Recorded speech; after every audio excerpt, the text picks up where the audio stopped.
ગુજરાતની અંદર વધારે ને વધારે કોંગ્રેસ હવે મજબૂત થવા જઈ રહી છે, કારણ કે લોકસભાની ચૂંટણીની અંદર જે ભાજપે મોટા મોટા બણગા ફૂંક્યા હતા કે 26માંથી 26 અમે બેઠકો જીતીને રહીશું, ત્યારે કોંગ્રેસની અંદર આ વખતે ગેનીબેન ઠાકોરે ઝંડો ગાળ્યો છે અને બનાસકાંઠાની બેઠક પોતાને નામ કરી છે। ત્યારે હજુ આગામી ચૂંટણી હવે નજીક આવી રહી છે, સ્થાનિક સ્વરાજ્યની ચૂંટણી આવી રહી છે અને એ પછી વિધાનસભાની ચૂંટણી ગુજરાતની અંદર યોજાવાની છે। ત્યારે વધારે ને વધારે સીટો કોંગ્રેસને કઈ રીતે મળે તેને માટે હવે કોંગ્રેસે કમર કસી છે અને આ વખતે જનસત્તાથી લઈને વિધાનસભા સુધીનો એક જનમંચનો કાર્યક્રમ કોંગ્રેસ દ્વારા આયોજન કરવામાં આવ્યું।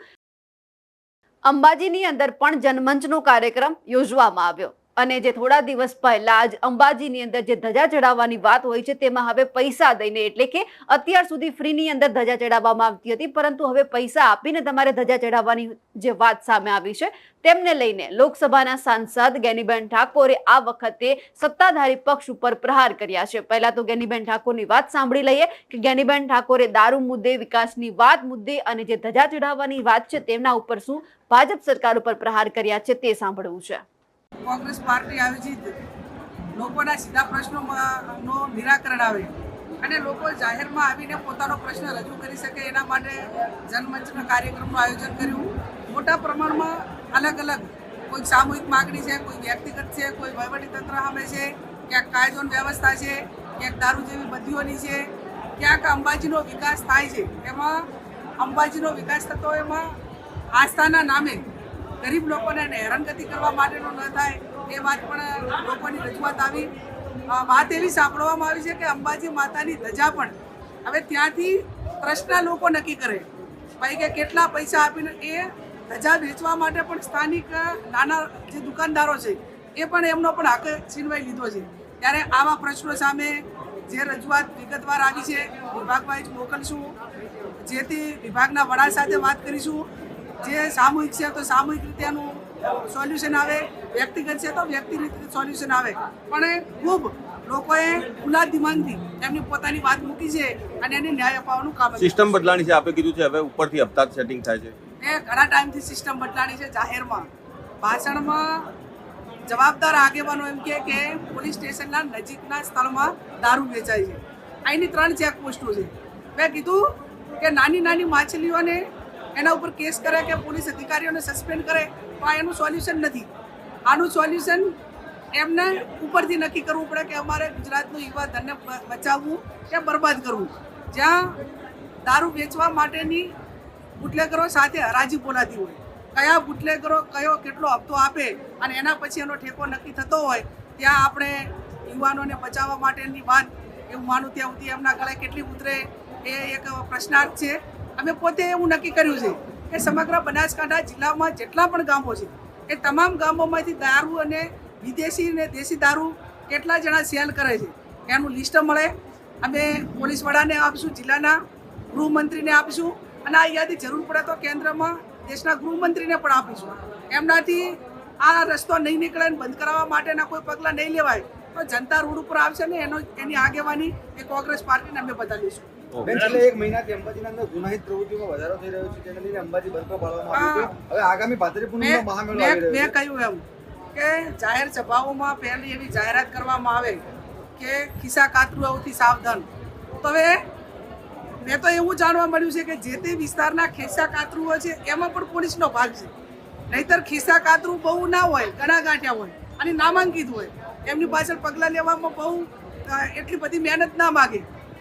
વાત રહી ભાદરવા પૂનમની, તો જે લોકો અત્યારે દબાણ દૂર કરાવવા માટેના પ્રયત્નો કરે છે એના એ જ લોકો વચ્ચે મોટું કમિશન લઈ અને એના એ લોકોને પાછું 2 નંબરથી પૈસા ગેરકાયદેસર લઈ અને પ્લોટિંગ એ ભાડે આપશે।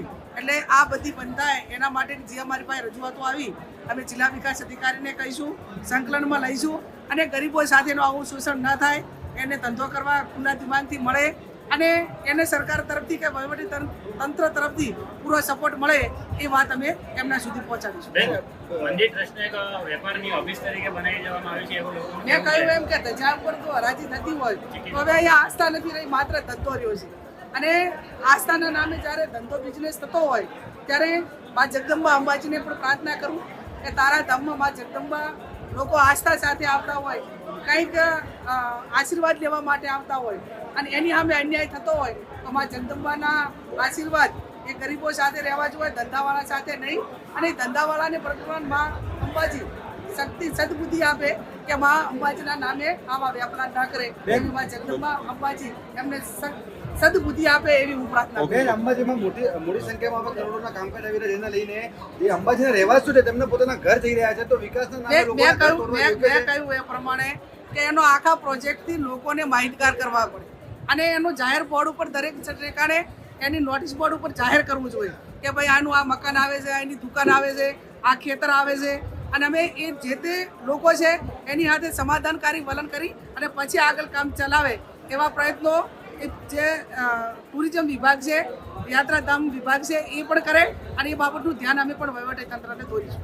જનમંચનો કાર્યક્રમ અંબાજીની અંદર ગોઠવવામાં આવ્યો હતો. તેમની અંદર કોંગ્રેસના નેતા અમિત ચાવડા પણ હાજર રહ્યા હતા અને એ દરમિયાન તેમણે પણ જે મોટી મોટી વિકાસની વાતો છે તેમાં જે ગરીબોનું શોષણ થઈ રહ્યું છે તેમને લઈને પણ તેમણે અવાજ ઉઠાવ્યો છે અને કહ્યું છે કે કોંગ્રેસનો આ જનમંચ કાર્યક્રમ છે તે આ વખતે ગરીબ લોકોને સાંભળવા માટે છે. ઘણા બધા લોકોએ તેમની સમક્ષ ઘણા બધા પ્રશ્નો રજૂ કર્યા હતા, જેમાં ધજાનો પણ પ્રશ્ન ઉભો થયો હતો. એ પણ સાંભળવું છે કે અમિત ચાવડાએ ધજા બાબતે શું નિવેદન આપ્યું છે. આપની જનતાના અવાજને બુલંદ કરવા માટે કોંગ્રેસે જનમંચનો કાર્યક્રમ શરૂ કર્યો છે. આ સમગ્ર ગુજરાતમાં તાલુકા કક્ષાએ જઈ અને જનતાને સાંભળી જનતાના પ્રશ્નોને વાચા આપવા માટેનો આ કાર્યક્રમ જનમંચ આજે અંબાજી ખાતે યોજવામાં આવ્યો. માં અંબાના ધામમાં આજે જોયું, જે પ્રશ્નો સાંભળ્યા એનાથી સ્પષ્ટ છે કે અહીંયા શ્રદ્ધાનો વેપાર કરવામાં આવે છે.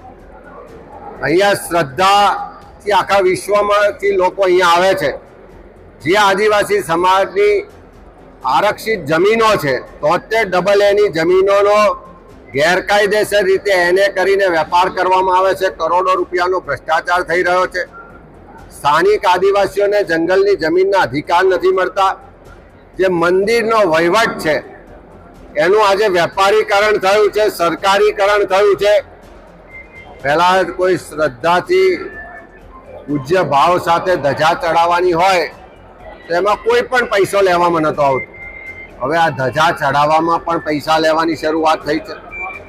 જેમ પ્રસાદનો વેપાર થયો એમ આજે ધજાનો વેપાર થઈ રહ્યો છે. અહીંયા વિકાસ કોરિડોરના નામે સ્થાનિકો જે વર્ષોથી 4-4, 5-5 પેઢીઓથી અહીંયા રહે છે એમને ઘર ખાલી કરવા માટે, દુકાન ખાલી કરવા માટેની લગભગ 5000 પરિવારોને નોટિસો આપવામાં આવી છે. વિકાસ કરવો હોય તો વિકાસ પ્લાન પહેલા પ્રજા સમક્ષ મૂકવો જોઈએ, પ્રજાના વાંધા વિરોધ અભિપ્રાયો મેળવવા જોઈએ. પણ સ્થાનિક પ્રજા માટે કે આ ધર્મસ્થાનના વિકાસ માટે નહીં, પણ ધંધાધારી લોકોના ફાયદા માટે વિકાસ પ્લાનનો કોરિડોર બનતો હોય એવું સ્પષ્ટ લાગી રહ્યું છે. કાયદો વ્યવસ્થાની પરિસ્થિતિ કથળી ગઈ છે. ખુલ્લેઆમ દારૂ વેચાઈ રહ્યો છે. અનૈતિક પ્રવૃત્તિઓ થઈ રહી છે. પોલીસનું પૂરતું મહેકમ નહીં હોવાને કારણે કાયદો વ્યવસ્થા અને યાત્રિકોની સુરક્ષાના પ્રશ્નો છે.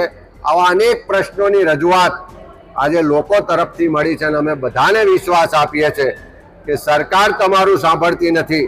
બહુમતીના જોરે પ્રજાનો અવાજ દબાવવાનો પ્રયત્ન થાય છે, પણ વિરોધ પક્ષ તરીકે આ પ્રજાના અવાજને બુલંદ કરી અને જનસભાથી લઈને વિધાનસભા સુધી એ અવાજને રજૂ કરવામાં આવશે અને પ્રજાને જ્યાં જ્યાં અન્યાય થઈ રહ્યો છે, જ્યાં જ્યાં ખોટું થઈ રહ્યું છે, જ્યાં જ્યાં ભ્રષ્ટાચાર થઈ રહ્યો છે એ તમામ પ્રજાના પ્રશ્નોને વાચા આપવાનું ને એના માટે લડાઈ લડવાનું કામ કોંગ્રેસ પક્ષ કરશે. 2024માં ભારતીય જનતા પાર્ટી અયોધ્યામાં આવ્યું, અંબાજીમાં આવ્યું અને બદ્રીનાથમાં આવ્યું અને આવનારા સમયમાં ઓક્ટોબર મહિનામાં અંબાજી કોરિડોરનું કામ શરૂ થઈ રહ્યું છે. તો અંબાજીને લોકો માટે અત્યારે હાજર છો એ ટાઈમે ફરીથી તમે શું કરશો? જે રીતે ધર્મના નામે રાજનીતિ આખા દેશમાં કરવામાં આવી, જે રીતે ધર્મસ્થાનોના વિકાસના નામે કરોડો અબજો રૂપિયાનો ભ્રષ્ટાચાર કરવામાં આવ્યો, એના બધા જ પ્રત્યક્ષ પુરાવા આપણે બધાએ જોયા છે. તમે અયોધ્યામાં પણ વિકાસ કર્યો, પહેલા જ વરસાદમાં મંદિરમાંથી પણ પાણી ટપકે, પહેલા જ વરસાદમાં બધો વિકાસ ધોવાઈ જાય. સંસદનો વિકાસ પણ આપણે જોયો કે કરોડો રૂપિયા ખર્ચીને સંસદ નવું બનાવવામાં આવ્યું. એમાં પહેલા જ વરસાદમાં એમની આબરૂ બચાવવા માટે ડોલો મૂકવી પડી.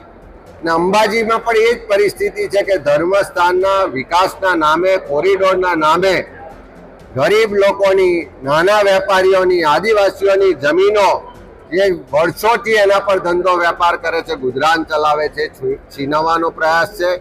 અને એની બદલે મોટા લોકો, વેપારીઓ, એમના મળતિયા લોકોને આ વિકાસ કોરિડોરનો લાભ આપવાનો પ્રયત્ન થઈ રહ્યો છે. ત્યારે બધી જ જગ્યાએ ચૂંટણીમાં હાર એટલા માટે જ થઈ છે કે એમણે ધર્મનો રાજનીતિ માટે ઉપયોગ કર્યો છે, પણ સાચા અર્થમાં ધર્મસ્થાનનો વિકાસ પણ કરવાની એમની મનસા નથી ને લોકોને પણ મદદ કરવાની મનસા નથી. ત્યારે અંબાજીમાં પણ એ જ પુનરાવર્તન થઈ રહ્યું છે. ત્યારે અંબાજીની જનતા, દાંતા વિસ્તારની જનતાએ પણ લોકસભાની ચૂંટણીમાં પણ એનો જવાબ આપ્યો છે.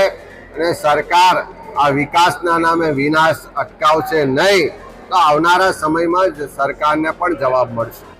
જે રીતે અંબાજી મંદિર ઉપર ધજા ચડાવવાની વાત છે અને એમાં પણ હવે અત્યાર સુધી જે મફતમાં ધજા ચડાવવામાં આવતી હતી અને તેમને લઈને હવે જ્યારે પૈસાની ચૂકવણી કરવાની વાત છે, આ વખતે અમિત ચાવડા અને જ્ઞાનીબેન ઠાકોરે તો નિવેદન આપ્યું છે, પરંતુ શું ખરેખર આ વખતે ધજા ચડાવવા બાબતે રાજનીતિ કેટલી થઈ રહી છે? તમને શું લાગે છે? અમને કમેન્ટ કરીને ચોક્કસથી જણાવજો. સાથે જ નિર્ભય ન્યૂઝને લાઇક, શેર અને સબસ્ક્રાઇબ કરવાનું ભૂલશો નહીં. નમસ્કાર.